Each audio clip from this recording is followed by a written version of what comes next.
আমাদের ইন্ডাস্ট্রিতে এই মুহূর্তে বক্স অফিস যে কতটা ইম্পর্টেন্ট এটা হয়তো আর নতুন করে এক্সপ্লেইন করতে হবে না। দেখেন আমাদের এই ফিল্ম ইন্ডাস্ট্রিতেও কিন্তু অনেক প্রডিউসার ছিল, বাট এখন কেন আমরা কোনো আস্থাযোগ্য প্রডিউসার পাচ্ছি না, কোনো আস্থাযোগ্য প্রোডাকশন হাউস পাচ্ছি না? কেন পাচ্ছি না? সেই প্রডিউসার গুলো এখন কোথায়? তারা যে সিনেমাগুলোতে প্রডিউস করতো সেই সিনেমাগুলোর খোঁজ নিয়ে দেখেন ভার্ডিক্ট, হিট, সুপারহিট বা ব্লকবাস্টার, বাট এর পরেও সেই প্রডিউসার গুলো দ্বিতীয়বার চিন্তা করেনি যে এই ইন্ডাস্ট্রিতে আরেকটা সিনেমাতে প্রডিউস করি। এটার রিজন যে ধরেন আমি একটা সিনেমা প্রডিউস করেছি, 4 কোটি টাকা বাজেট, আমি দেখতে পাচ্ছি যে হাউসফুল যাচ্ছে, আমি দেখতে পাচ্ছি টিকিট সেল হচ্ছে, আমি দেখতে পাচ্ছি হল মালিকরা বেশ লাভবান হচ্ছে, বাট ঘুরে ফিরে যখন আমি আমার পকেটটা দেখি ফাঁকা। আই মিন অনেক প্রডিউসার সিনেমাটা হয়তো থিয়েটার থেকে হিট ভার্ডিক্ট পেয়েছে, ব্লকবাস্টার ভার্ডিক্ট পেয়েছে, বাট যে টাকাটা বা যত টিকিট সেল করেছে সেই হল মালিকেরা,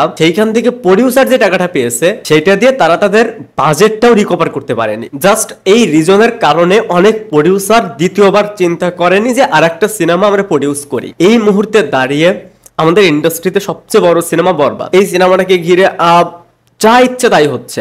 এখন একজন প্রডিউসার, নতুন প্রডিউসার, সে হলে লোক পাঠায় সেখানে দেখার জন্য যে কতটা টিকিট সেল হচ্ছে বা হলে দর্শক কতজন, হলে দর্শক 600+, বাট তাদেরকে আপনি রিপোর্ট দিচ্ছেন 400+। তাহলে এই যে বাকি 200+ দর্শক, তারা কি জিনপরি ছিল? তারা কি টাকা দিয়ে সিনেমা দেখতে আসেনি?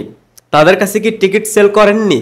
অবশ্যই করেছেন। আপনারা সেইখান থেকে প্রফিট নিচ্ছেন, আপনারা প্রফিট না, আপনারা পুরোটাই মেরে দিচ্ছেন, সেই 200 জন দর্শকের পুরোটাই মেরে দিচ্ছেন। অনেক জায়গায় মিডনাইট শো চলছে, যে হিসাব তো আলাদাই ভাই, সেটা তো তাদের হিসাব যে ভাই আমাদের সিনেমা নর্মাল যে শো টাইম থাকে এর বাইরে আমরা চালাচ্ছি, এর মানে হচ্ছে সেটা সেখান থেকে যে যতগুলো টিকিট সেল হবে সেটা পুরোটাই আমার। এই নিয়ম যতদিন চলতে থাকবে একটা প্রডিউসারও এইখানে থাকতে পারবে না, এই ইন্ডাস্ট্রিতে থাকতে পারবে না। বরবাদের যে বাজেট সেটা রিকভার খুব ইজিলি হয়ে যাবে, বাট এই যে প্রডিউসারের যে স্বপ্ন, সে দেখতে পাচ্ছে যে আমি আরো এখান থেকে 2 লাখ টাকা বেশি পাবো, আমি আরো এখান থেকে 3 লাখ টাকা বেশি পাবো, কিন্তু আমি সেখান থেকে সেই 2 লাখ টাকা তো দূরের কথা, আমি সেইখান থেকে সেই অ্যামাউন্টের 5% প্রফিটও পাচ্ছি না। তারা যখন নিজ চোখে এটা দেখতে পাচ্ছে তখন এটা খারাপ লাগাটা স্বাভাবিক যে ভাই আমার সিনেমা, আমি এতগুলো টাকা ইনভেস্ট করলাম, আমি প্রফিট করবো। ফিল্ম কি এটা টোটালি একটা প্রোডাক্ট, এটা টোটালি বিজনেস। সো আপনি বিজনেস করতেছেন, আপনি টাকা ইনভেস্ট করেছেন, সো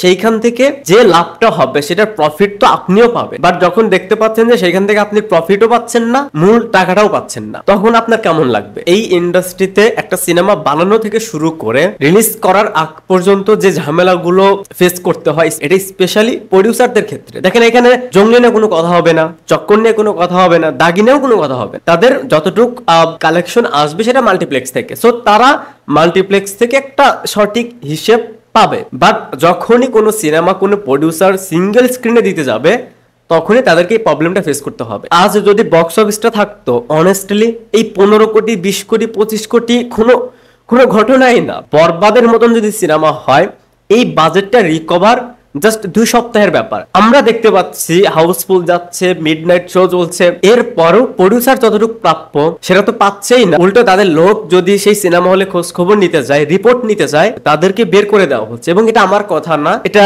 বরবাদের প্রডিউসার সে নিজেই জানিয়েছে। এই পুরো সিস্টেমটা থেকে যেদিন আমাদের দেশে একটা প্রপার বক্স অফিস চালু হবে, একটা প্রপার বক্স অফিস থাকবে, সেই দিন থেকে প্রডিউসারের অভাব হবে না। কারণ তার সিনেমা ফ্লপ হোক, হিট হোক, বাট তারা যেন প্রপার হিসেবটা পায়। সিনেমা ফ্লপ হতেই পারে, নাই চলতে পারে, তার যদি 1 টাকাও প্রাপ্য থাকে সে যেন সেই 1 টাকাও পায়। এই ছিল ওভারঅল বিষয়টা নিয়ে আমার ওপিনিয়ন। আর ওপিনিয়ন দিয়েও আই থিঙ্ক কোনো লাভ নেই, কারণ যতদিন পর্যন্ত না কোনো বক্স অফিস হচ্ছে, সিঙ্গেল স্ক্রিনের হল মালিকেরা এটা করেই যাবে, এটা তাদের স্বভাব, এটাই তাদের কর্ম। ভিডিওটা দেখার জন্য অসংখ্য ধন্যবাদ। আপনি যদি এই চ্যানেলের প্রথমবারের মতন হয়ে থাকেন তাহলে প্লিজ সাবস্ক্রাইব।